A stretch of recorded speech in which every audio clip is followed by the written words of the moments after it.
Okay, so welcome everyone to this alumni transfer panel that is being hosted by the Honors Program at RCC. My name is Dr. Katie Lynch. I am the chair of the Honors Program for those who do not know me. And I apologize for the ringing phone in the background. That's just going to happen sometimes. And it's okay if those kind of disruptions happen throughout. All we ask is that if you are not speaking currently, that you mute yourself. You are welcome to ask questions throughout the panel. You are welcome to type in the chat. You are welcome to, just unmute and ask a question. This is a rather informal conversation that's happening, all about how it feels to transfer from a 2-year college to a 4-year college. I'm so lucky to be joined by some of our best and brightest. This feels like a reunion to me. It feels like a reunion event is happening across many different classes, and I'm really excited for you all to meet all of the alumni who have joined us today.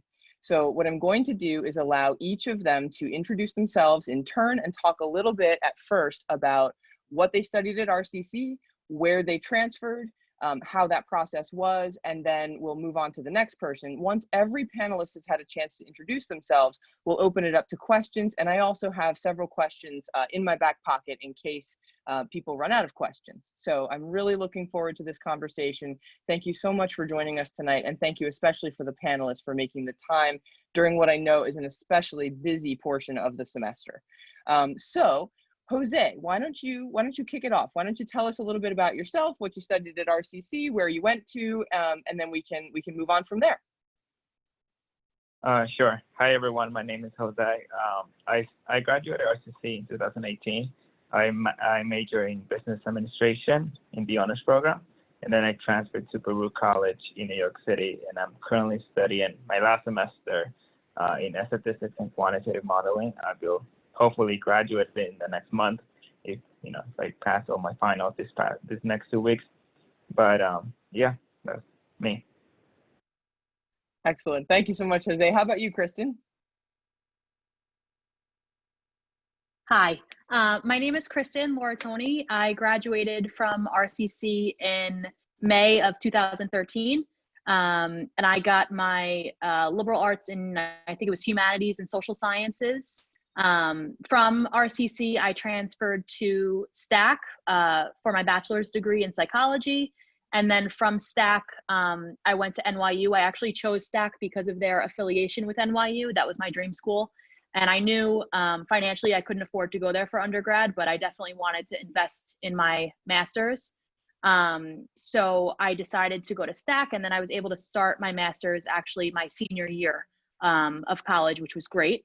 So now I have my master's in social work, and I work for Rockland BOCES now as a school social worker. Excellent. Thank you for all you do. That is awesome. That is a really important job. Rania, go ahead. Why don't you introduce yourself? Hi, guys. So at RCC, I studied humanities and social sciences, and I graduated in 2018, where I then transferred to Cornell University. Currently, I am studying human development with an education minor, and yeah, I think that's about it. Well, hang on, Rania. Where are you about to go next? Oh, I recently found out. So I'm continuing my education at Cornell. I'm continuing my education at Teachers College at Columbia University for a grad degree. Thank you. So awesome. We're so happy. So Rania only recently got into Teachers College at Columbia. So yeah, congratulations. Very excited. Thank you so much. Yeah, lots of snaps coming to you. That's yep. And we've got people using the applause little reaction, which I just learned about. So feel free, go nuts. Okay, Emily, how about you? Hi. Okay, was unmuting myself. You can hear me? We're good? Okay. Hi, so I'm Emily. I'm also Professor Gervais because now I teach at RCC. But I graduated in 2016, and I was also in the humanities and social sciences track. So had lots of fun, went from graphic design and then switched to being like, I think I want to study English actually. So I transferred to Fordham University and I finished my bachelor's there. And like Kristen, actually, I was able to start my master's during my senior year. So I finished my master's at University of Toronto, and I'm ready to answer questions about that whole experience. That's excellent. So as you can see, everyone, we have people who, who have passed through graduate school as well as undergrad. So if you have questions about that whole process, right, from the transfer process through the bachelor's process to the master's process, you're welcome to ask. We've got 2 panelists with master's degrees, which is pretty amazing. Neola, go ahead and introduce yourself. Hi, can you guys hear me? Yes, okay, cool. Hi, my name is Neola. I did the math and science track at RCC and I graduated last year of, what year is it? 2019. I forget what year it is. You did now. Graduate last year, yeah. And yes, yeah, and I go to Johns Hopkins University where I study medicine, science, and humanities with a minor in Africana studies. It's a long major. It's just a mixture of history and biology together. That's the major. That's really it. That is awesome. Thank you. Zuzu, go ahead. Why don't you introduce yourself? Hi, I'm Zuzu. I graduated RCC also last year. It feels like much longer ago, weirdly, but 2019.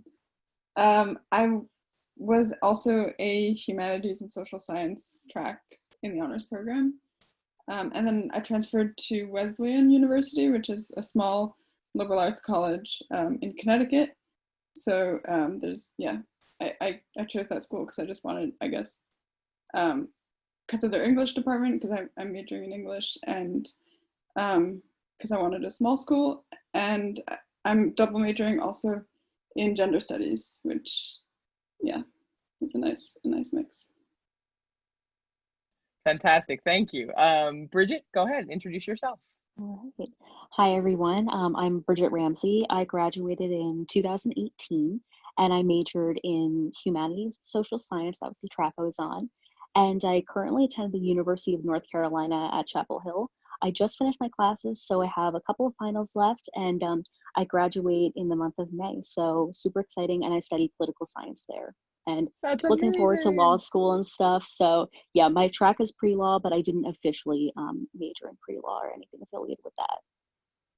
Cool. Will you take a break between your undergrad and law school? That's a good question. With everything that's going on, my plan has been to take a couple of months where I'm preparing for like the LSAT, GRE, taking the test, and then working for a period of time before I head to law school in the fall of 2021. That sounds like a great idea. Excellent. Thanks, Yes, Bridget. thank you. Okay. Asad, go ahead. Introduce yourself. Hi everyone, my name is Asad Shirazi. So yeah, also same humanities and social sciences track at RCC. I transferred in 2018, I guess, which is kind of wild to think about. And I transferred to Johns Hopkins like Neola, and I'm also medicine, science, and the humanities, but with concentrations in English and now art history. Although English was my like first kind of choice. Anyhow, and yeah, for me, I mean, the medicine, science, and humanities major is pretty malleable, and it really changes to what you need. So I took it more in a humanities direction, whereas I think Neola is really incorporating the sciences and stuff. So any questions about that? Absolutely. Fantastic. Thank you all. So that's our panel. We have just an amazing range of diversity in terms of interests, in terms of, when people graduated, in terms of where they went. So again, I'm so grateful to you all for joining us today. So I've invited everybody here in the Zoom to type your questions into the chat. You can also unmute if you'd like and ask a question. We've got a question to kick us off from Kim Kavanaugh. So Kim, thanks a lot for joining us tonight. Kim is wondering how many credits transferred to your four-year school, and how did you manage if all your credits didn't transfer? So anybody want to weigh in on that one? You can go ahead. Yeah, Kristen, go ahead. I see you. Go ahead. Sure. So that was definitely a concern of mine when I was getting ready to transfer. I think the biggest part of, the credits transferring is based on your major. So just like when you go to RCC, everyone gets like that form that has like all of the requirements for your specific area. The same thing's going to happen wherever you transfer. So you'll sit down with your advisor wherever you transfer, and based on your major is going to be the requirements. As far as RCC went, I want to say 98% of my classes transferred. And I think part of that maybe had to do with the fact that I did transfer to Stack, so it was another local college. So I think a lot of the requirements, were the same, and being that at RCC, I was taking liberal arts, humanities, and social science classes. So I took a lot of things that related to psychology. And so being that really correlated with my major for my undergrad degree, it was kind of a seamless transfer. I think some of the issues come from if you change altogether, then certain classes aren't going to transfer over. But, at least for Stack, when I transferred, they were really good at finding a place for my credits. So if it didn't fall necessarily in the requirement for whatever class it was, a lot of them got credited as elective classes, elective credits.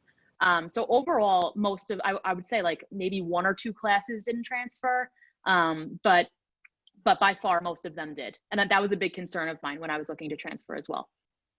That's excellent. I'm really glad to hear that so many of your classes transferred. Would anybody else like to share their experience with transfer credits? Go ahead, Asad. I see Asad. So I know each school is different. I know some schools take more, some take less. I think Johns Hopkins took 60. So I took 70 credits at RCC, but they wanted me to take 2 years worth of a course load at Johns Hopkins. So it really depends. As for the classes that they do take, it really does depend on your major. Also, I would keep a hold of your syllabi and certain materials from your classes so that if there is an issue with a certain class, which has happened to me, you can kind of straighten it out with the registrar or whomever. Yeah. Perfect, thanks. And so before anybody else takes this question, and I see Jose raising his hand using Zoom, which is amazing, well done. Before anybody else takes this question, I just want to point out that, first of all, we have some current honor students, we have some prospective honor students in this room, so I really appreciate that. Carol and I'm going to take a moment to recognize Carol. So Carol Coiro, just wave a little bit if you wouldn't mind. Carol is our amazing assistant coordinator of the honors program. Carol and I can help you if you don't have your syllabi. So if you're off at Cornell or Johns Hopkins or Stack or wherever you are, and you do not have a syllabus that you need, you can write to one of us and we will help you. We'll put you in touch with the department secretary. We'll get you the syllabus that you need from your specific class and we can make that happen. That happens all the time, okay? It's very common for that to happen. So Jose, go ahead. Why don't you go ahead and answer that question about credits transferring? Yeah, I think both people that talked before really covered a big portion of it. At Baruch, it was a little bit complicated for me simply because I graduated RCC with about 85 credits. I took extra classes that I just wanted to take. And when I transferred to Baruch, a lot of the credits, even though they came in as classes I had completed, they were waived simply because I had an associate's degree. So for some classes, I didn't have to take the class again, but I also didn't get the credits because they were not a transfer class. It was just a class that they had waived completely for me. But I still got 65 credits of those transfer, and I was able to actually finish on time by taking 15 credits each semester after that. That's so impressive. And I'm smiling because one of the extra classes that Jose took was my medieval literature honors, which has nothing to do with financial mathematics, but he just took it anyway. And I will remain forever grateful for you for doing that. That was an amazing class. And Emily likes it too. She's a medievalist. It was fun. It was fun. It was super fun. It was fun thanks to you. Bridget, we'll go ahead and answer. Yes. So kind of similar to everybody else, I was really fortunate in getting almost all of my credits transferred. I only didn't get like 3 credits or something. So it was pretty good. But I definitely encourage you to look into see if the schools you're transferring to have like an appeals process for the transfer credit. That's something that was really helpful for me. One of the components for my degree at UNC was a study abroad or an internship. And I was able to take the Cambridge study abroad that we have here at RCC and transfer that in as my kind of equivalent of studying abroad for UNC. So I definitely encourage you to see if there is an appeals process where you can look into kind of moving some credits around to make sure they fit in the right spot and proving that courses are what they say they are on your transcript, and even being able to speak to them and kind of say, this was a great class that really helped me with these particular skills, and attaching those syllabi is really helpful. Great point about the appeals process. Thank you for pointing that out. And for those of you in the crowd who are actually not yet an RCC student, but are a prospective student, RCC also has an appeals process. So if you have college credit and not all of it is transferring into RCC, you can appeal there as well. Every college has something like that. Neola, I think I saw your hand as well. You wanted to chime in? Yeah, I just wanted to add for science classes, especially if any of you are science majors and you want to continue on to be like neuroscience or bio or like anything specialized, I think I had a little bit of an issue because with certain science classes, like certain majors within my school wouldn't accept, or even math classes. So I just feel like some people should be aware of that, because some schools are very specialized where like certain science class is a core class that they will make you retake. So I just wanted to so if any of you are science students, just be aware of that for sure. Yeah, that's a great point. And if you change your major, it is unlikely that as many credits will transfer if you don't, right? So if you do something like if you were a humanities and social science student at RCC and then you wanted to go into math and science, your credits might not transfer as well as if you were a math and science student at RCC and then you decided to be a biology major next, right? So you definitely want to make a plan. And fortunately, in the honors program at RCC, there are plenty of mentors to help you. And if you're not in the honors program, we fortunately have wonderful student success advisors like Gina, who's on this call, who can help you as well. So great question, Kim. Thank you so much for that. Any other questions that are popping up right now from people who are in the room?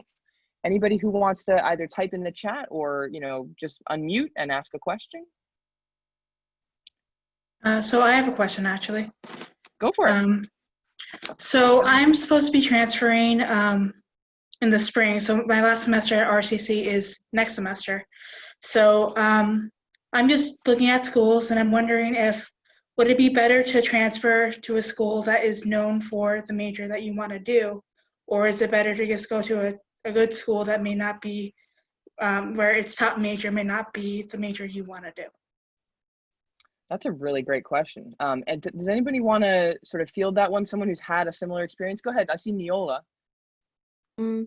I transferred to a mostly science school, which, yeah, because I was pre-med, but like I really fell in love with the humanities department in that school. So I would say, I would say go to a school that I think that's all around have a good program, because you never really know what you fall in love with, because I wasn't really that much of a humanities student at RCC, and then I took some humanities classes. I'm like, oh my God, I want to major. So I would say keep your options definitely open, but if you're really like certain like you want to do this, for sure go for it, because the school probably has other options also you can do. But like I would just say like do what you're most comfortable with. Great. Okay. Rania, go ahead. What do you think? Hi. So I had a similar situation. When I was at RCC, I was on the humanities track, but I was kind of torn between psychology and education. And thankfully, Dr. Lynch found this program at Cornell through the Human Ecology School that incorporated education and psychology, along with a number of other things. Originally, my dream school, which everybody in my year at least knows, was NYU, and I wanted to go and join their teaching program. But at the same time, I still had this like passion for other things as well, and I wanted to explore more. So I feel like going to Cornell, it provided me like a range of knowledge in the human development major, which includes not only the infancy, but it goes all the way up until like elderly, the elderly development and all of that. Like it's basically across the spectrum, along with a little things sprinkled in. So instead of just focusing in on education, I was able to get an abundance of other things as well, which I appreciated, versus like if I went to NYU, I would have just stuck to teaching and I would only know that stuff. And it would have helped me progress in my experience in field work and everything. But thankfully, Cornell also has education as a minor, which lets students who are interested in that field do field work and still get that experience and take classes on education. So I kind of got the best of both worlds at Cornell, which I feel like I might not have been able to do achieved at NYU. All right, thank you. Can I just add one thing to my question? Of Just course, to clarify. Tatiana. So the only reason why I'm a little apprehensive with going to a college that like a university that might specialize in what I want to do is that I want to like do like film studies, but I also don't want it to be like majorly competitive because I feel like that would be really stressful. So that's why I'm like trying to figure it out. Great, and thank you for that context. You know, there may be some folks who have who can speak specifically to the competitiveness of their institution. So if you want to talk about that, please let me know. I see Bridget's hand raised. Did you want to chime in, Bridget? I think that was still up from the last time, Oh, I so see. I'm It's all my good. bad for Thank not you. I lowering your appreciate hand. that. It seems strange to me as like the teacher figure that I have to lower your hand when usually you do that by yourself. Go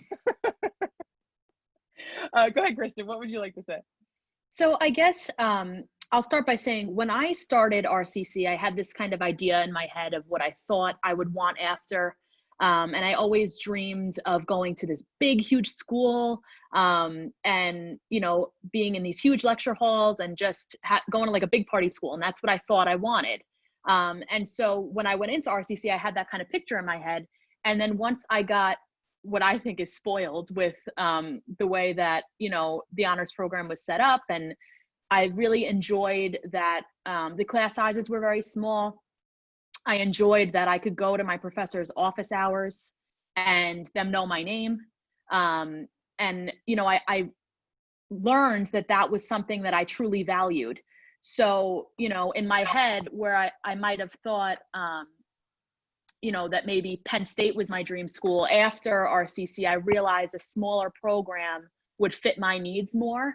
And that I wanted to be able to, I wanted my professors to know who I was. I wanted to feel comfortable asking questions. You know, those were things that I didn't realize I was going to appreciate so much before RCC, but they came to, you know, mean a lot.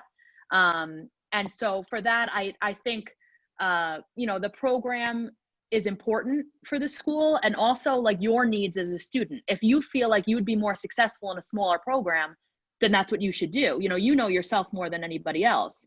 And if you're up for the challenge of a super competitive program, good for you, but you don't have to necessarily do that in order to be successful. So just keep that in mind too. Yeah, that's a great answer. That's a great answer. Thank you, Kristen. And, you know, Zuzu, I think I'm going to ask you to chime in on this one for, if you don't mind. But before I do that, just because I know that you wrestled, right, with two very different institutions. But before I do that, real quick, you guys, just by a show of hands, you don't have to raise your hand in Zoom unless you want to. How many of you visited the school that you ended up at before you chose it? Just show of hands real quick. Okay, so pretty much almost everybody, right? And that just leads me to another suggestion, which is if you can visit the school that you're interested, or the schools that you're interested in, definitely do that, because sometimes you will just get a feeling, you will have an intuition about the school and about how it feels, and you'll see, or you'll overhear people talking, and you'll maybe even be able to stop into a class. That would really be good. And you'll just get this feeling, and that feeling you should never ignore. If it's a bad feeling, then that's a sign. If it's a good feeling, that's also a sign. And you might be surprised, right? You might be surprised what your intuition is telling you to do. So don't be afraid to listen to that sort of unconscious part of yourself that's sort of telling you, yes, I like this, or no, I don't like that. All right, Zuzu, do you mind talking a little bit about how you made your decision? Because I know it was really hard. Yeah, you do know it was really hard. But I didn't have an intuition about either of the schools that I was choosing between. And that's just a problem with me. I'm really bad at making decisions. But so I went back and forth all summer and kept changing my mind. I put down deposits at both schools, which was terrible. And then, yeah, basically was flip-flopping for months. But I was choosing between a big university, Columbia, which has like 32,000 students, and a really small university, the one I'm going to now, which has 3,000 students. And I think ultimately the reason that I chose Wesleyan was because of its size, and because I knew that I could sort of replicate the experience I had at RCC, which, like Kristen said, it was like super small, very, like there was a lot of contact. I had a lot of contact with my professors, and that was really important to me. And I wanted to be able to build relationships with the professors I was working with. So I did ultimately choose to go to a smaller school, and I don't regret it. I'm actually, yeah, working right now on a project with one of the professors who I was researching last summer and hoping to work with. So it's pretty nice that I get to actually spend time with these people. That's great. Thank you for sharing that. And I think, you know, something else that we've learned from some people's answers here is that it's important to know what you value, right? It's important to know yourself. And so, you know, whether you're at the beginning of this process or you're at the end and you have a few different schools that have said yes to you and you're deciding whom to say yes to, really think about, who am I? What do I want? What do I value, right? What have been the best parts of RCC? What have been the worst parts of RCC? How do I make sure I maximize the best parts at the next place I go to and minimize the worst parts, right? And that's a way to start to make, to weed out the schools that may not be the right fit for you, because no matter what US News and World Report says, there is no number one school. Not for you, right? There is one for you, but there isn't one just in general. So, you know, who cares if Harvard is ranked number one? Harvard might not be the right place for you, right? And that's okay. You should go to the right place for you. Awesome question, Tatiana. That's really inspired a great discussion. Who else would like to unmute and ask a question?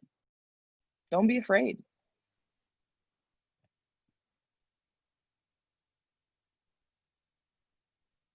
I'll let that sit for a second, and I've got plenty of questions if nobody wants to chime in. So. I think Julia raised her hand.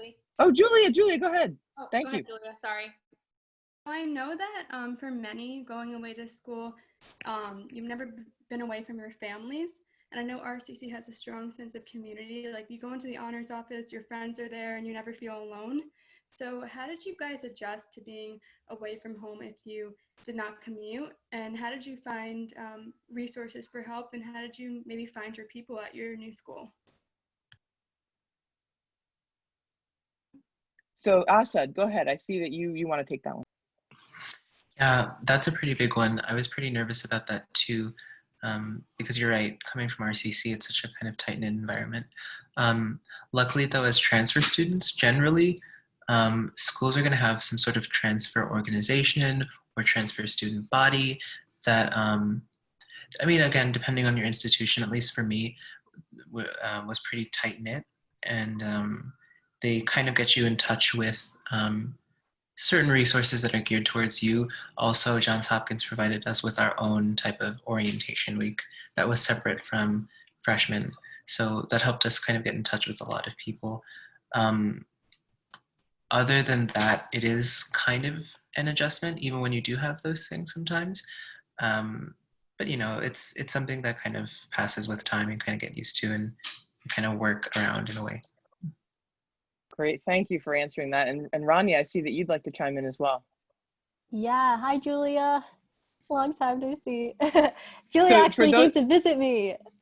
Yeah, and that's another great thing to do, right? Is to visit people you know. And just so you all know who came in a little late, Julia is going to go to the same school that Rania is currently at. So we have this nice RCC sort of group at Cornell. Yes, and so that's kind of what I wanted to tell you guys about, was that like through the honors program, you guys gained such a nice network of alumni or like current students in other schools that you could talk to. Like, I love talking to people from RCC. It's like your family, like what Dr. Lynch said, like those are your roots. So I was so happy when Julia reached out to me to come visit, and we spent some time together, and it was really nice. And then also for me coming in as a transfer, I had a previous alumni of RCC, her name's Amanda Hugh, and we happened to have class together our first semester, and like we talked we met up during orientation week, and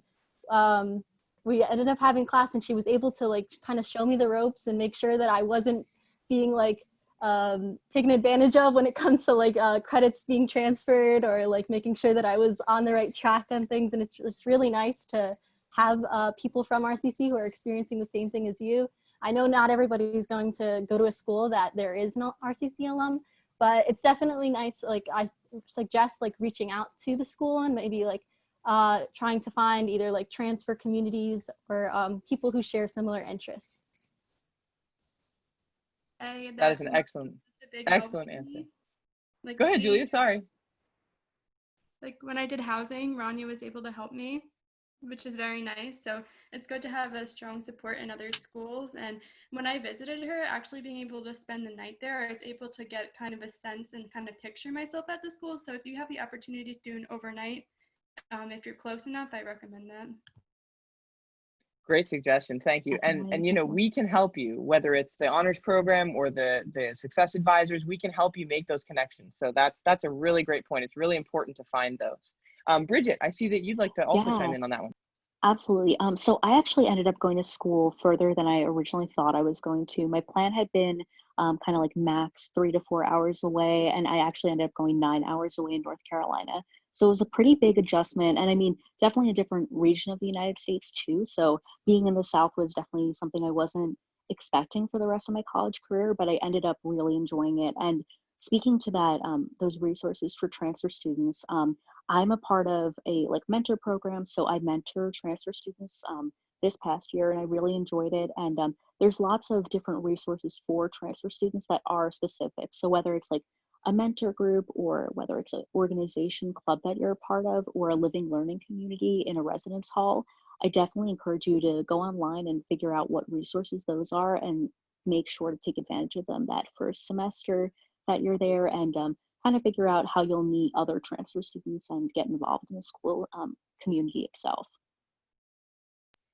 Great points. Thank you all for you know, just helping people understand how to get settled, right? I know that it can be a very stressful process. And if you all have any other thoughts on that as the conversation continues, feel free to chime in. Any other comments on that, on how it felt to kind of go away if you went away, or you know, how to make the process as smooth as possible? Because we've got a question specific for Kristen. So if you all have any other thoughts on that, you know, hold them aside for a second. So Kristen, a current student, Elliot, who I know well, is interested in psychology and social work and wants to know, what made you choose STAC instead of a SUNY or CUNY school for your undergrad? That's a great question.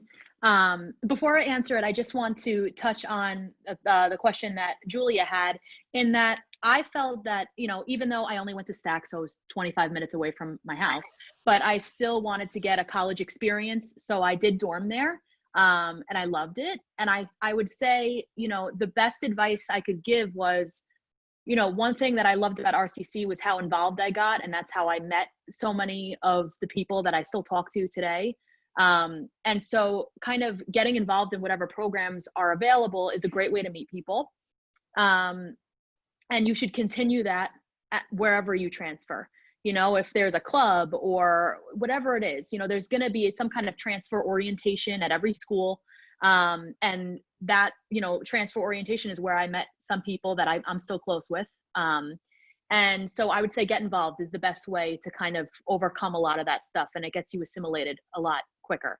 But to answer your question, I always wanted to go to NYU. That was my dream. And I say it was my dream because I knew people who had gone through the program. And I also, in my research, you know, I knew that I wanted to go and get my master's in social work because it was a lot broader than just school psychology. If you get your master's in school psychology, all you can be is a school psychologist. Whereas if you get your master's in social work, there's a huge range of careers that you can have. And so I knew NYU was one of the top clinical social work programs in the country. And so for that reason, it was my dream school. And I chose STAC specifically for the affiliation with NYU. So as you guys know, I'm sure STAC gives really good scholarships to RCC transfers, especially if you're in, I'm sure it's still a thing. I know it was 2013, it was a while ago. But Phi Theta Kappa, I'm sure is still a thing. It's half off your tuition. It's half off of your tuition and the Phi Theta Kappa scholarship on top of that. No. So the Phi Theta Kappa scholarship is half off tuition. Oh, okay. Yeah, and there may be others on top of that you can get as well. I remember. Yeah. I remember I applied for like so many scholarships coming out of RCC, and I got, you know, a decent amount. So that went into, you know, definitely into play when I was making my decision on where to go after RCC. But the affiliation with NYU was definitely a huge part of the reason why I chose STAC. And being that I could start early my senior year would, you know, also was a huge deal. So for those reasons, and I ended up loving STAC, but I know plenty of social workers and psychologists who graduated from SUNY and CUNY schools. There are some great programs. I encourage you to look at them, you know, and they're doing great. They had, you know, fantastic trainings and educations too. But if I could, you know, turn a switch and do everything all over again tomorrow, I would do the exact same thing. I wouldn't change a thing. I hope that helps.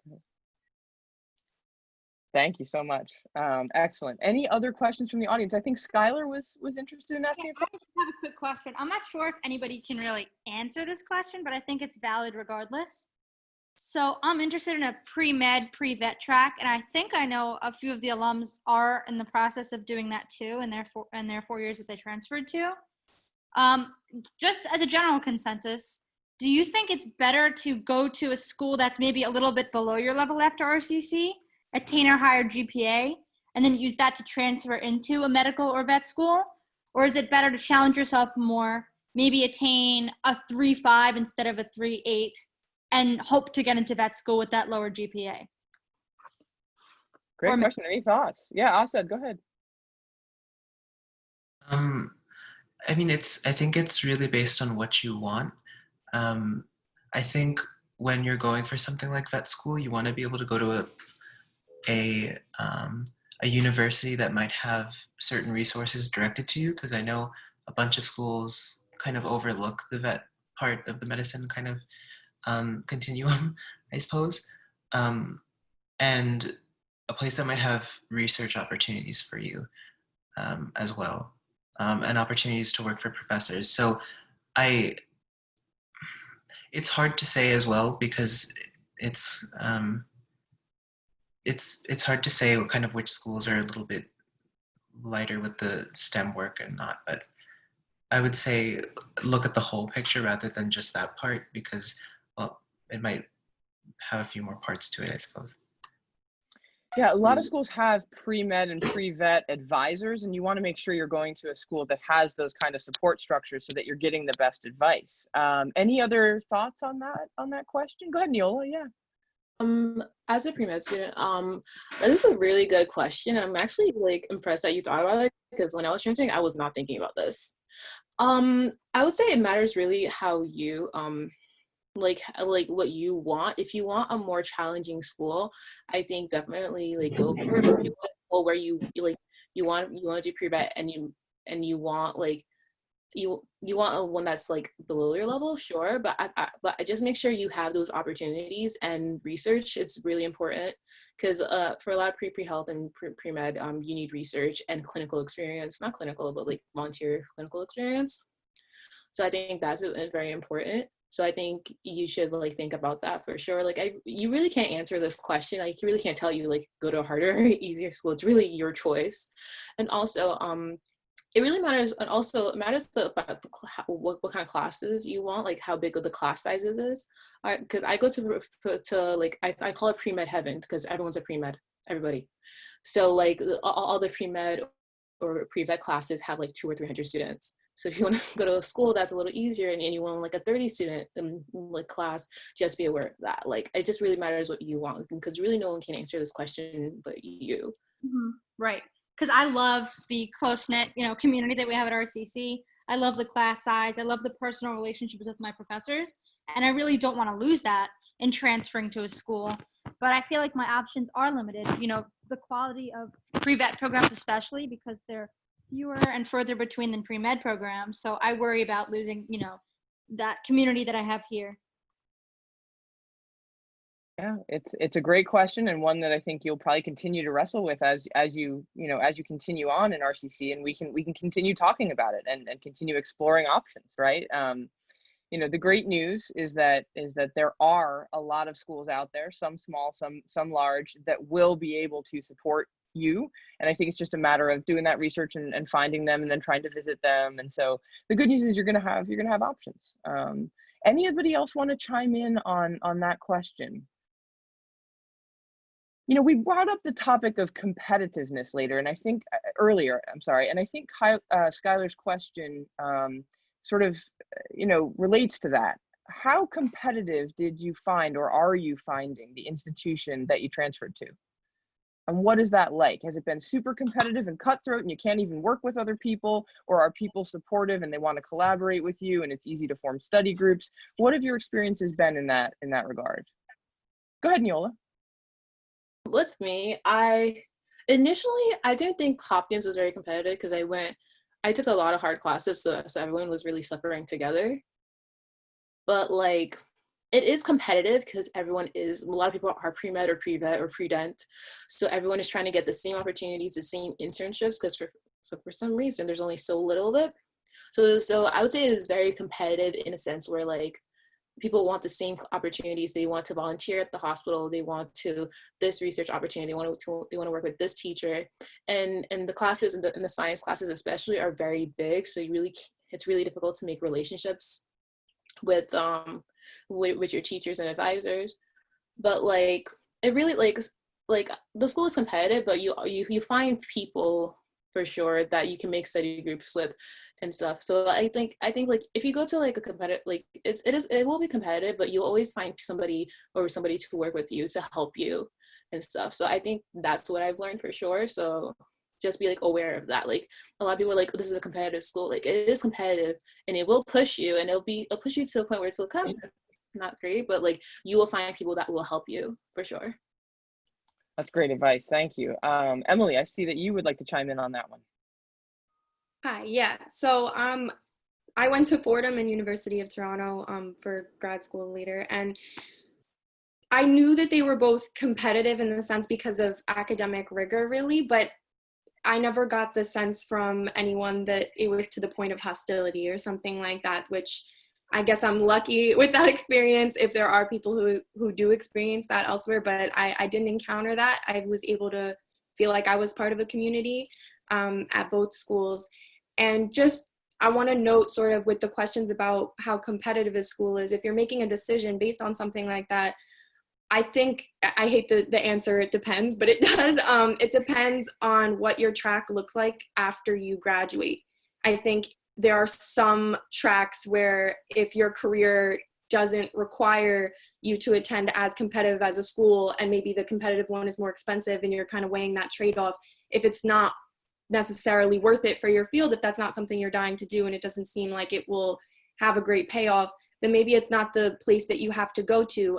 If you're continuing on to grad school and you feel you need to be more competitive for that reason, then you might be looking into, okay, should I be picking a school that falls into that competitive category? I know personally I was weighing a couple schools before I transferred from RCC, and I ended up picking Fordham because it was more competitive than the other ones I was considering. But that's because I knew I was going into academia and I was going to have to get a PhD and everything. So I was like, I have to. Katie's smirking at me. So, you know, I again, the answer, it depends, doesn't quickly answer any questions, but I think you need to be talking to people and looking into, okay, what does my future look like after the bachelor's? Excellent answer. Thank you so much, Emily. Bridget, did you want to chime in as well? Or did I just forget to lower your hand again? I mean, you forgot, but it's okay. I'm happy to. So yeah, I would say it definitely depends on your major too. So within the political science department that I was a part of at UNC, there was definitely a lot of competition based on, you know, who was going to intern where for the summer, who was going to, you know, who's getting like the highest LSAT score, things like that. And even within the class, because most of the students in political science are pre-law students interested in pursuing a law degree following their undergraduate work. So I would say it was definitely a competitive atmosphere, but sometimes I think that competition kind of helps you move you forward too.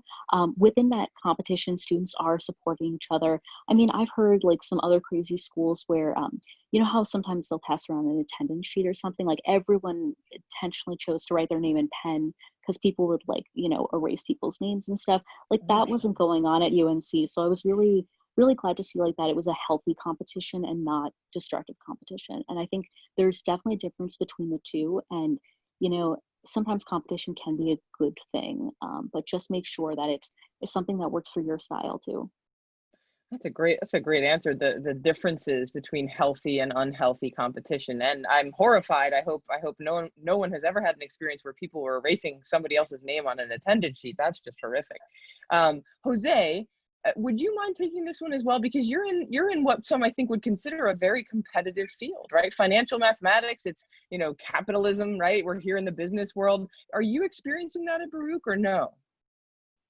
Yes, I was thinking about that because Baruch is known for its business alumni. You know, a lot of they have 3 schools. They have a second school of business, which is for business majors, and then they have a School of Science and a School of Arts, which deals with a few students, but not as many as the business school. And it does feel a little bit competitive sometimes. It does feel very fast-paced for some students, at least for me. Like, you feel it's very hard to meet someone because they're always like on the run. There are always a lot of people there have internships in like big banks and big mutual fund companies.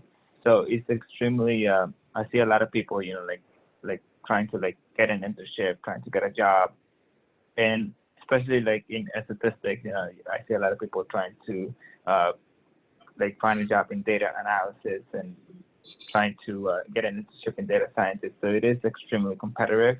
I haven't felt this so much simply because I haven't been in that section. I haven't been looking, you know, just looking for a job. I am actually planning on changing my direction at the moment from going from business into public health, but in the same field of, you know, statistics and data analysis, just in another field. But it's hard sometimes to deal with a very competitive environment. But once you're in, you're gonna graduate. It's not gonna kick you out. But it does. As long as, you know, you don't have to be the best, you just have to stand out. That's a great point. That's a great point. And you know, and I think especially because we have a panel of former honor students, right? And because a lot of the people on this call are here because they are pushing themselves really, really hard. You know, yeah, you do not have to be number one, right? You don't. You need to stand out, and the way that you stand out might not be exactly the highest GPA. It might be something else you do. It might be an internship or some kind of independent study, or, you know, some kind of job that you hold, or a volunteer opportunity, right? I mean, those are all ways to stand out that don't necessarily have to do with the numbers that you're able to put in front of a job, an employer, or a graduate school. And speaking of which, so go ahead. Yeah.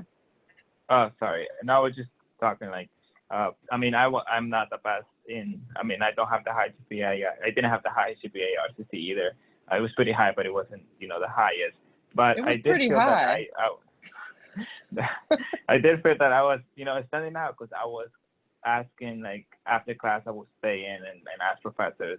I would bring in some weird math problems to my math professors, and we would work it out. That wasn't related to the class. Or I would bring different books to my professors. So I was trying to get that communication, and a lot of the times I feel like that's what really made me stand out and get a lot of letters of recommendation from different professors, even though, you know, I didn't have a 4.0 GPA.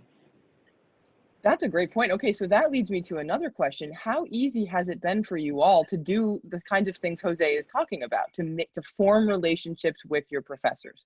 Has that been, you know, easy? Has it been difficult? You can compare that to RCC if you like, or you don't have to. What do you think about relationships with faculty? How has that been at your four-year institution? Go ahead, Kristen.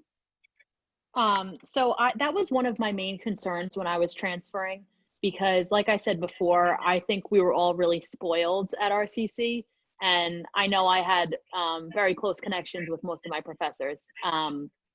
And so I was very anxious about that when I was transferring.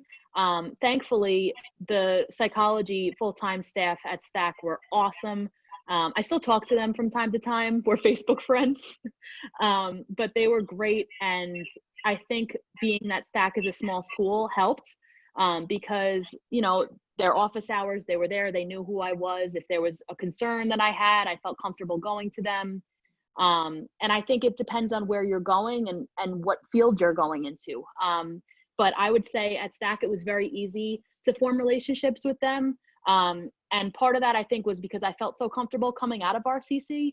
And then, you know, going into my master's, the staff at NYU was incredible. I, absolutely love all of them. They were fantastic. I learned an incredible amount from all of them. So I think being that it was kind of set up and modeled at RCC of what, a relationship with the professor kind of looks like, it made it a lot easier transferring. And that was something I was really worried about. Great, thank you. So it sounds like you prioritized that when you were looking at a school and to see whether you could continue to have those kinds of relationships. Who else has a thought on that, relationships with faculty? Go ahead, Zuzu. I think I agree that it was harder at my four-year institution just because I felt like, well, I still feel like professors aren't as like thinking actively about always connecting with students. And I get the feeling that like they have like their own research to work on and like a lot of their own work going on, and they just teach a class and then go back to their offices. And I guess that isn't really different from RCC, but it felt different, maybe just because like spatially it was organized differently. But you just have to like be kind of like in their face, just go to their office hours. Like it seems, if you don't have like a good reason to be there, it seems kind of like awkward to show up and just be like, hi, I just wanted to introduce myself or say hi. But I did that to one professor who I had been researching over the summer. I like saw that they were in their office and walked in, and I was like, hi, I'm a huge fan of yours. Can I just introduce myself? And like they had no idea who I was, but now we're working together. So yeah, if you're persistent about it, and you know what you want and you are respectful, you can do it basically. And that's great advice, by the way. And you do not have to have a reason to go to a faculty member's office hours. You can simply want to introduce yourself and, maybe come prepared with a few little, tidbits about why you are enjoying their class or something that you found interesting about the latest lecture or whatever it is. But you don't have to have a burning question or some kind of problem to talk to a faculty member. And forming those relationships may feel a little aggressive sometimes. I agree, but it's so important to do, so important. I heard once that some students think office hours are the times when faculty are in their office working and they don't want you to talk to them. And that's of course the exact opposite. It's times when faculty are in their office and they do want you to come and talk to them. In fact, they're dying to talk to you. At least in my case, I just want you to come and talk to me. Otherwise I'll have to do my work. So, for heaven's sake, please come talk to me. So who else? Anybody else have an answer to that? Go ahead, Neola, and then we're going to move on to a couple questions I got previously to this. So go ahead, you can have the last word on this one for now. Yeah, I agree with Zuzu. I think you just have to be in their face. Sometimes you just be like, hi, I'm here. I remember for my physics teacher, I went to his office hours like 4 times a week. Yes, I was very like, you're getting to know who I am. He had 400 students. He knew who I was. So I think you have to be in their face a lot, and you have to be like, you have to make a lot of effort because they have a lot of students most of the time. So you just have to be like, hi, I'm here. And like mostly what Zuzu says, it's just like a lot more effort. And because like, it's just like it's just arranged differently where like they really rely on their TAs. So like there's always that buffer, like professor, TA, then you. So I think it's just, you have to really be persistent for sure. Great point, and that is a good point. So just so that we're clear on the vocabulary, a TA is a teaching assistant, and in some universities, many universities, there are teaching assistants in every class. The larger the class, usually the more TAs, and so sometimes what will happen, for those of you who may not know this, is that you will have a lecture or a few lectures per week with the faculty member, and then the TA, the teaching assistant, will run sort of side conversations. Some of those are required, sometimes they're not required, it depends on the institution. But getting through the TA, who can be a wonderful resource as well, to the faculty member is sometimes more difficult than others. You can start with the TA, right? And then you can kind of move forward from there, but it's a great idea to reach that faculty member too. Don't discount the TAs, they can be very useful, but you definitely want to talk to the faculty member if you can. Great answers, you guys, thank you so much. So quick question, one that I think will be a very quick one. When applying to four-year colleges, did you have to retake the SAT or the ACT? And if so, do you have any pointers for how to study for those as a transfer student, as a student who's retaking it or taking it for the first time, during your college career? Any thoughts on that one? Go ahead, Zuzu. I didn't have to take it for most of the schools I applied to, but one of them required that you had a recent SAT that was within 4 years or something, and I had taken time off after high school when I took my first SAT. So I had a special situation where I had to retake it, and Neil and I took it together and studied together. I would definitely recommend studying from like a little bit every day for like a few months before it, rather than studying all day for like 2 days before it, which is what I ended up doing because it was in December at the end of my fall semester and I was busy with school. So yeah, I would try and pace yourself a little better. Great answer. It's true. 15 minutes a day even can really, really help. Any other thoughts on that? You know, we've got, of those of you on this call, of those of you who have been, you know, so generous about being on this panel, some of you had to retake the SAT, some of you needed to show scores, and some of you did not. For those of you who are attending, it depends on the school. So in general, to be quite honest, the more elite the school, the more likely they are to ask you for standardized test scores. However, some schools, even some of the top schools, will waive that requirement if you have a certain number of credits. So for example, NYU will actually waive the SAT or ACT requirement if you have, you know, a certain number of credits and you're transferring in. So, you know, you want to do your research. There's no one size fits all when it comes to this particular question. Matt, oh, go ahead, Asad, and then we're going to get to Matt's question. And Julia, great point. Khan Academy offers free SAT practice. So thank you for that, Julia. Asad, go ahead. You go ahead and chime in. Right. This is actually something I was pretty concerned about myself because I left after my first year of high school, so I never took the ACTs or the SATs, and I didn't have to submit scores, of course, because I didn't have them, and I was pretty surprised about that. Not too substantive, just it really depends on the yeah, it really depends on the school and also your work at RCC after high school. Yeah, no, that's a great point. I'm glad that you didn't have to take the test. I am not personally a big fan of the test. I think that all they do is sort of reinforce socioeconomic disparities. But the fact of the matter is that some of us have to do that, and it will happen for graduate school too. Okay, so there are many schools that will require you to take a test for graduate school. It's important to study. Don't skimp on that. But do find a partner. So I love Zuzu and Neola's advice about finding a partner. I think that's helpful too. Find somebody to study with. Here's a very different question from Matt. Thank you so much for this question, Matt. It's a good one. For rooming, did you do a random roommate or did you pick your roommate prior to move-in day? If you had a random roommate, how did that go? Anybody want to chime in on that who had a roommate? I know a few of you. Rania, you got a single, right? You had a single room. Okay, Zuzu, you had a single as well, I think. Okay. Anybody, Emily too? Who had, Bridget, you had roommates. Yes, Tell yes. us about So your roommates. I had a triple my first year on campus and I really enjoyed it. Both my roommates were really great people, still in touch with them today. And it's really just about for me, it was about using my RA as a resource. So RA is a resident advisor, and that's basically a fellow student who's almost chaperoning the floor, supervising, make sure that everybody is in good terms with their roommate, following the standards of the residence hall itself. And then my second year, I had a random roommate. So just to clarify, I did random both years. And then for my second year, my roommate and I get along great. So it's really, I think I was pretty lucky with having great roommates.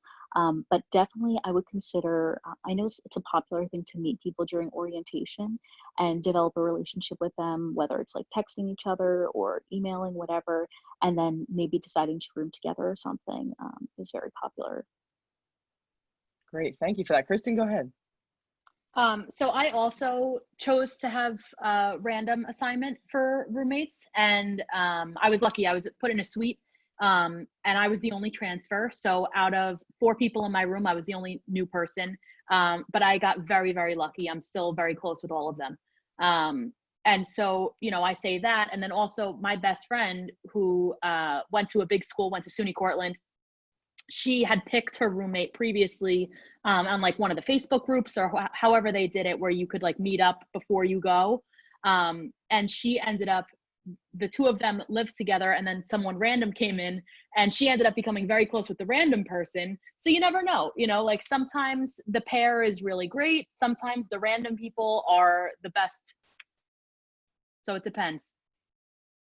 That is a great point. You never know. You never know who you're going to meet. Rania, go ahead. Aren't you an RA, Rania? You are one, right? Yeah, that's what I was going to talk about. So from the RA perspective, as you heard, like there are some lucky stories where you meet someone random and you hit it off, but there are cases that I've personally had to deal with where the roommates do not work well together, and that's kind of the case where you end up, like Bridget said, reaching out to your residential advisor, who then could either talk to the people higher up and maybe like give you send an email out for you. First you reach out to that residential advisor, and then they could help you either figure out a roommate, like if there is a dispute, like figuring that out, working together to make both of you guys or all of you guys comfortable in your living arrangement, because that's like your home base. So if that isn't working out well, then everything else kind of falls with it. So the residential advisors, they're trained really well to make sure that everybody has a good foundation in their rooms. And if like there is a case where your roommate and you do not get along, you can file a roommate, like a room change. And sometimes universities can work that out for you. You might not get a change right away, but there is a chance that you will get moved the following semester.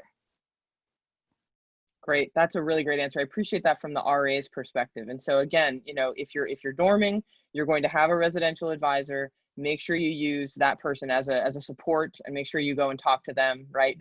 One common theme I think throughout this conversation has been ask for help when you need it, right? Don't just isolate yourself. So speaking of that, people who had singles, who were in rooms of their own, what are the pros and cons of that, right? Because here you are, you have your own space, which is really nice, which is something you may love and something you were hoping to have. And yet, as a transfer student, you don't know people automatically at the college. So what are the pros and cons of having your own room? Go ahead, Zuzu. I mean, the con is definitely that, like, you find yourself in a new place with no friends, and when you want to go to the dining hall for dinner, you have no one to go with because there's no one in your room who you can just say like, oh, are you going to dinner now? Let's go together, And I did miss that at first, but I also like made friends quick enough to always have people to hang out with. So you just have to be good about making sure that if you're living by yourself, then you reach out to people more often and make plans a lot, and just be on top of saying, like I have a group of transfer friends who I met during our transfer orientation, which was actually really nice, and we still are pretty tight. And so we have like a group chat, and whenever one of us goes to lunch or dinner, we just like text like who's going to lunch or whatever. So that way we sort of move as a group. That's my experience, and I loved my single room because I'm pretty reclusive, so it worked. That's great. I mean, that's a very helpful answer. Thank you. Other people, yeah, go ahead, Emily. What did you, go ahead.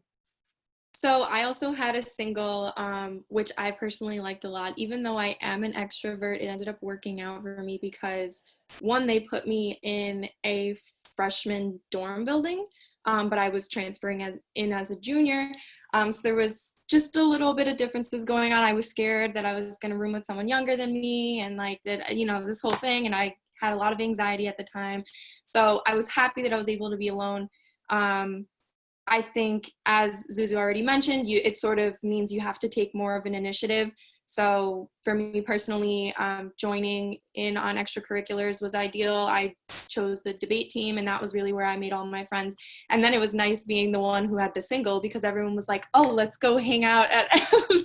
So I kind of had my friends all come to me, which was cool. And then when everyone leaves, you're on your own. And I'm someone who needs that downtime. So it was what worked nicely for me.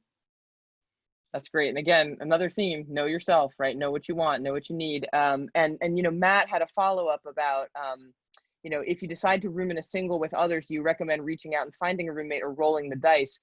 anybody who wants to chime in on that, you're welcome to. But I think what we've heard is, you know, if you do roll the dice, you could get very lucky. And if you don't get lucky, and if it's really not working, you can always talk to somebody. But any specific recommendations for that?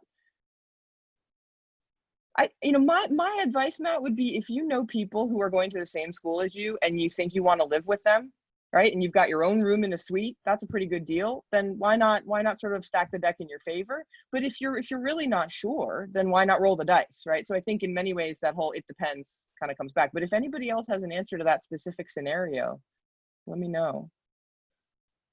We've got a very different question now, really important one from Ari. Does anybody have advice about negotiating better financial aid from schools? Any advice on that? It's a thorny topic. You can do it. I've seen it done successfully. It's important to be respectful when you do it. It's important to provide as much information and documentation as possible, but any specific advice about negotiating a better financial aid package? Go ahead, Asad. So when I got accepted into my university, I didn't get any financial aid at all. So most universities have an appeals process. So soon after I got my acceptance, I reached out to the financial aid department, and then I got in touch with a financial aid advisor. And the trick is that you really have to kind of stick with it. They ask for a lot of documents. They ask for a lot of just paperwork.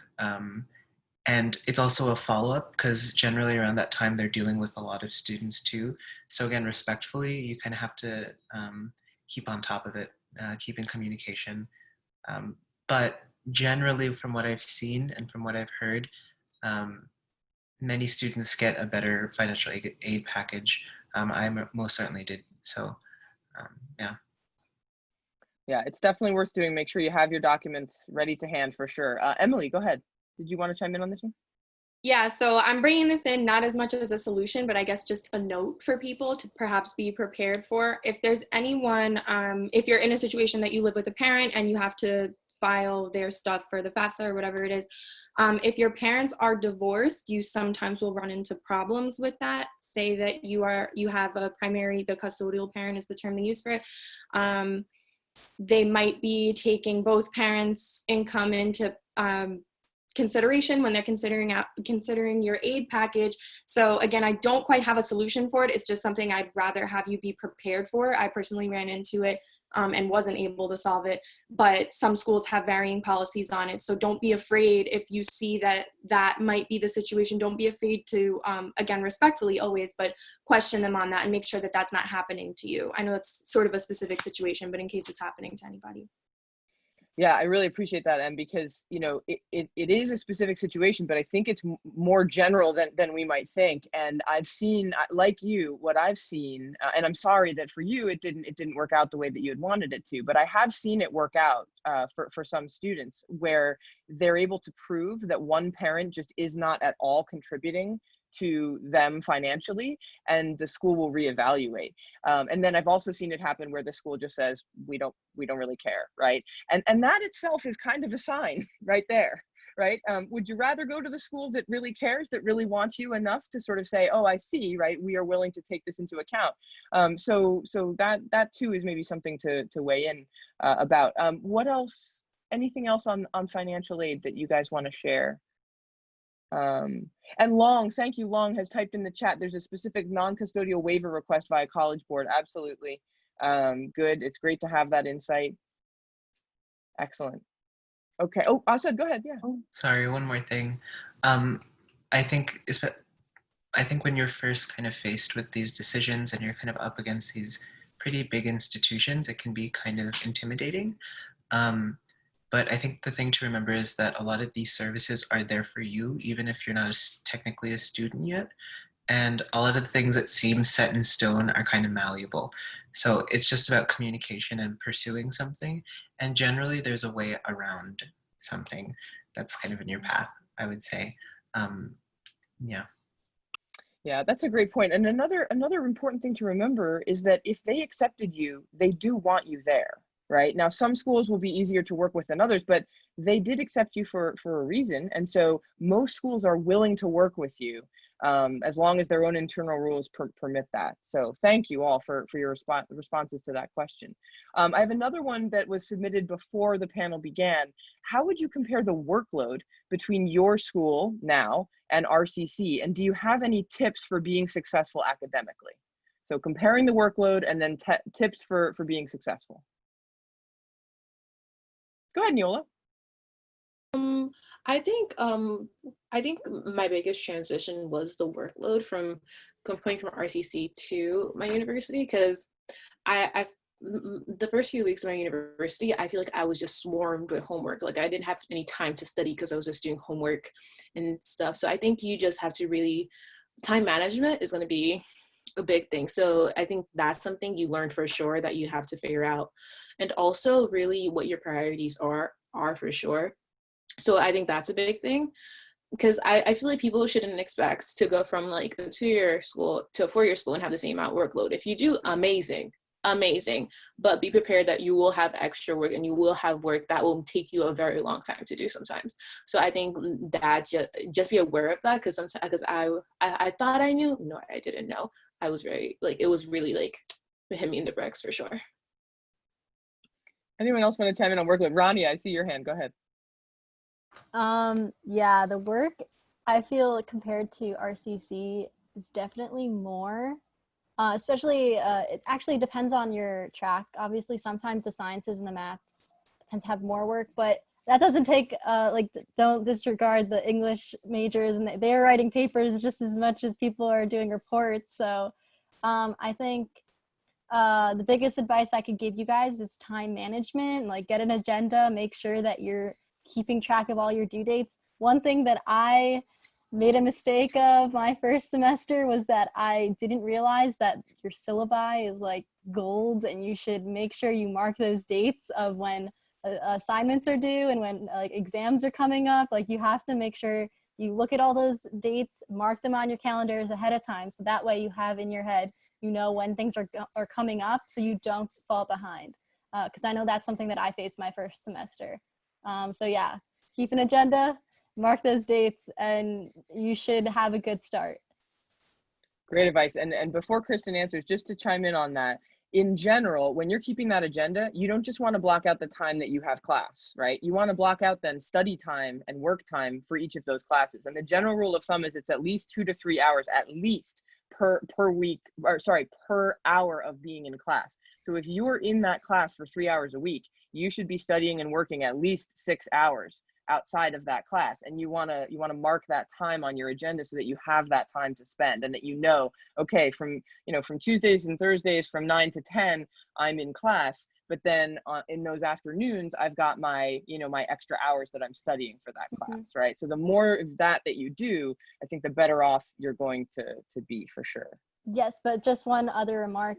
Don't forget to also, like, I don't know how well you guys are at time managing, but like make time for yourselves, make time to just like have time just to sit and relax. Like, do not overwhelm yourselves, because the work does pile up, but it's doable. But just give yourself some time to like reflect, time to eat, time to talk with your friends, enjoy the experience. It's not all about the work.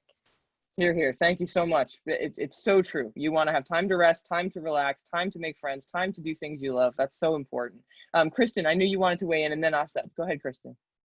Yeah, so I totally agree with time management. I think that's probably the single most valuable skill set that I took away from RCC, in that, it kind of forced me to be really organized with my work and deadlines. And one thing that I actually started doing, and I recommend this for anyone, I play like this mind game with myself. So if, the first day of class, you get your syllabus, and it typically will have on it like your midterm, when certain papers are due.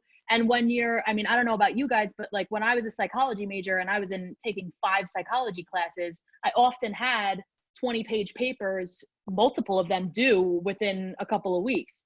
So what I would do is I would, in my agenda, I live by my planner, I still do to this day, but I would mark down the due date but I would trick myself and I'd actually write it the week before so that I was never behind on anything and I never felt like I was waiting until the last minute, and it worked. So I always had my work done prior, but I totally agree. Time management is huge. It's going to depend on the major that you have, and the differentiation between how difficult the work is. But I think that RCC definitely prepared me in terms of writing. Like as a psychology major, I had to write a lot.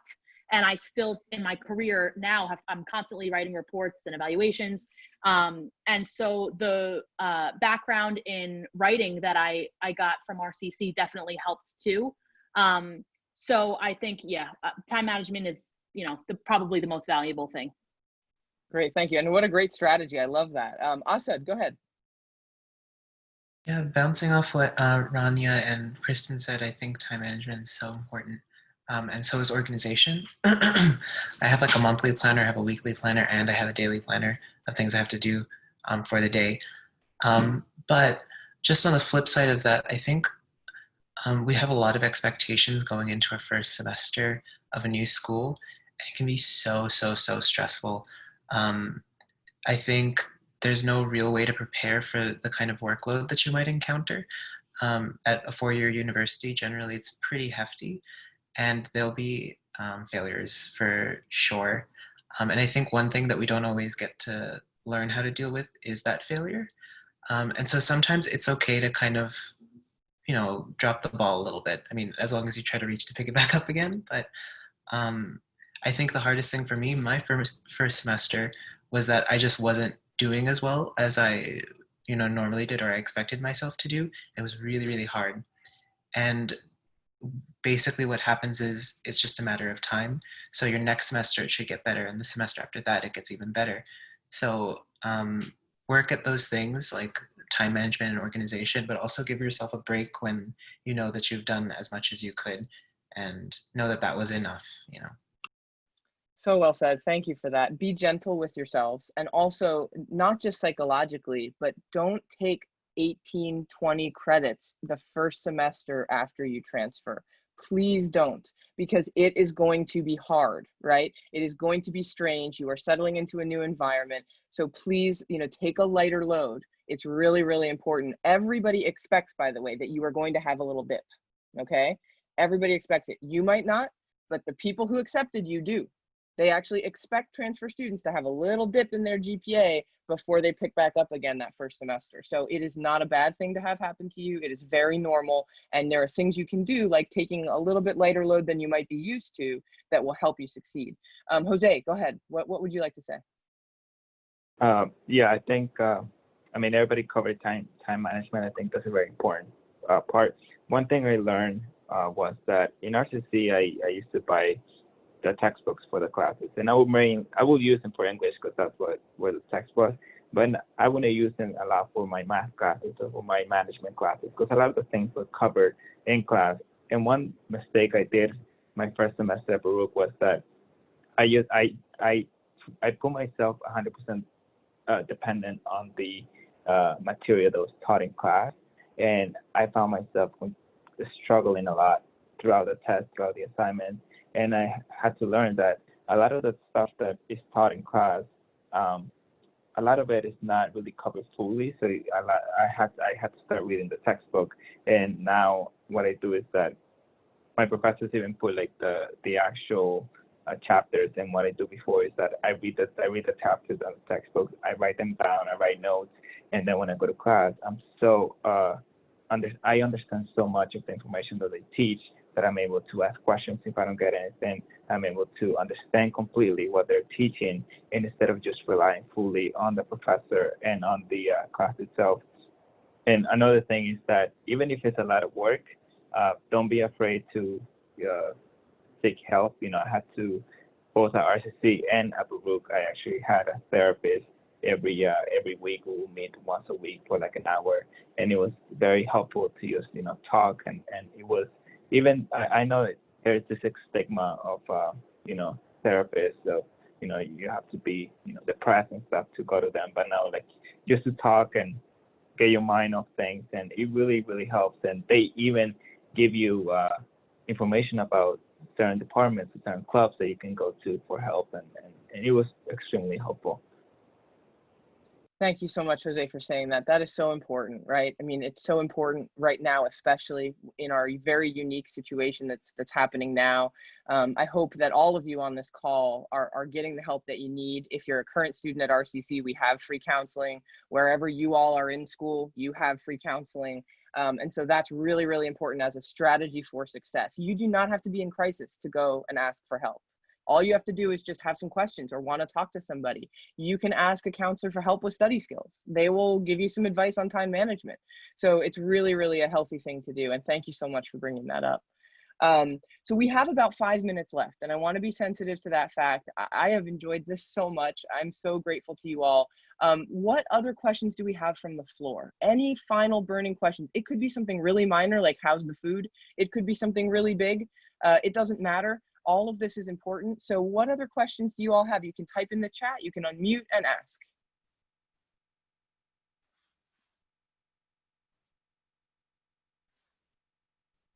How is the food? Terrible. Terrible? I like the food. It's so bad. Ooh, it's good. What's right, wrong the with food at Johns Johns Hopkins? So wait, the food at Johns Hopkins is bad. The food at Cornell is good. Bridget, how's the food at UNC? I think it's pretty good, but I know I did there's like a dining plan where you can do like the restaurants on like the street too, like so like the main street in town, which was pretty fun. But definitely recommend. Cool. So panelists, how about this? As we're closing out, is there anything that you would like to say about transferring that you haven't yet had the chance to say? And we can close it out like that. And then I'm gonna put my email address in the chat. And you know, anybody at RCC who's here on this call, anybody who's a prospective student who's here, if you want, you know, to get in touch with me to follow up, please go ahead. But Emily, I see that you've got something else that you would like to say. Yes, I'm gonna get all cheesy for the end of this and just sort of say that I think you need to trust yourself and your capabilities when you are coming from a two-year school, whether you've internalized the stigma or you're facing it from other people. It can be scary to be around people who've been in a four-year school the whole time, and you might feel like you're somehow not on the social or academic level that they are. Trust that you're where you deserve to be. You're not, anyone around you is not better than you. They're not more deserving than you because you're just now entering the school. So I think that can be hard to keep in mind sometimes because it can be really intimidating when you're kind of like the new kid on the block and everyone seems like they've learned the ropes at this point. But you deserve to be there. So just trust that there wasn't a mistake in that decision-making process. You're there because you worked for it. Thank you so much for saying that. What Emily's describing is called imposter syndrome, and it is most common among high achievers, and specifically everybody among high achieving women. Okay, so that imposter syndrome, it can get to you, and it is, you know, they chose you for a reason. You absolutely deserve to be there, even when you feel like you don't. And if you're really, really struggling with that, that is definitely something to take up with a counselor. Jose. Yes. Well, you have your hand up, I think. Oh no, that was from before. But that was from before. See, I'm terrible. Look how terrible I am at putting people's hands down. Anybody else have any last words? You go ahead, yeah. I mean, mainly just like I said, seek for help. Don't be afraid to ask professors, counselors for anything. It's just, you know, just trust yourself, and it gets hard sometimes. It does get very hard. You know, I commuted for 2 years to New York City twice a week, taking classes from 9 a.m. to 8 p.m. It was completely difficult. But if you work hard, if you really know what you want, and even if you don't, because I mean, I've changed my major, my career path maybe like 3 times since I started RCC. I went from accounting to business administration to statistics, and I'm going into public health. So it is difficult to be on one thing, but even if you change, it's completely, you know, fine. You find the help, and you'll eventually finish the career. Right? Well said, and it's true. Don't be afraid to change your mind when you need to. It is okay, right? You can change your mind. It might involve some backtracking a little bit, but you can absolutely be successful when you make a change. Neola, go ahead. I know like a lot of students are transferring, and I think there's like, I feel like a lot of, like, I remember last year, a lot of us had a lot of expectations to go to these big, amazing schools, and some of us got in and some of us didn't. I think the biggest thing is like, you go where you're meant to go. And I think that's the most important thing. Yeah, I think just don't put so much pressure on yourself to be at a place where maybe like you didn't get into. It's fine.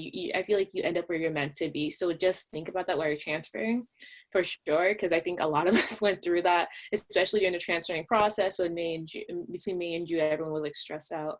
So just really like, okay, you end up where you're meant to be, for sure, and and you worked hard. So definitely take that into consideration. Great. And you can make the most out of any place you are, even if it's not your dream school. You can make the most out of it, and you can be amazing, and you can go on and do what you want to do. Asad, go ahead. Yeah, just same, bouncing off what you guys said. I don't think there's any real way to prepare for it, other than developing a support system and everything. I know when I went to Johns Hopkins, we had an RCC student. They're already a year older than me, Jasmine. She was really my angel. So if it's okay, I'll leave my my email in the chat box too. And so if anyone has any questions after this too, it can be really stressful. So please reach out. I think we really all love talking to you guys and helping out in whatever way we can. So yeah. So true. Thank you. Thank you for that. And anybody else who feels comfortable, you're welcome to leave your email addresses. If you don't feel comfortable, that's okay. Anybody want the last word here before we head out? Rania, go ahead. I see your hand. Oh, I feel bad it's the last word. I don't know if it's going to be magical or not, but I wanted to bounce off of what Asad said, and not only to reach out, but also stay connected. Like after you leave RCC, don't hesitate to email Dr. Lynch, email Carol. Like I stayed connected to Dr. Liao. She helped me a lot with my grad school application. So did Dr. Lynch, which I'm very gracious for. So yeah, like stay connected to your friends at RCC. Like I know I'm still connected to Asad and Bridget, even though we're all at our different places. Don't lose touch with where you started. I think it's amazing to keep the connections you have with RCC and take them with you. And yeah, just enjoy RCC as much as you can, because it goes by so fast, and you're gonna miss all the memories that you make there. And yeah. Cool. No, that is a great last word. Are you kidding? So there's a few people I want to thank in addition to our panelists, who I'm going to circle back to. Julia, would you mind just waving again for us? Julia is the current honor student assistant at RCC. She did such a great job of putting this panel together and helping me organize it. And I just want to say thank you, Julia, so much for all your hard work. Thank you so much to the panelists for all of this time that you've given us, for your generosity at a very stressful time in your lives, right? It's the end of the semester. Some of you are about to graduate. We're all doing this crazy distance learning thing. So I so appreciate that you're willing to take the time and be with us tonight. This session has been recorded, and so we will make it available on the RCC website so that people can come back to it, or if you missed part of it, you can watch the part that you missed. And just, parting words, please stay safe. Please stay healthy. Please get the help that you need. That's been a huge theme tonight. If there's anything you need, you can reach out to the people who left their email addresses, and certainly you can reach out to me. And we'll look forward to talking to you all again very soon. Thank you, panelists, and everyone. Have a great rest of the evening. Take care, all. So I'm going to stop recording now.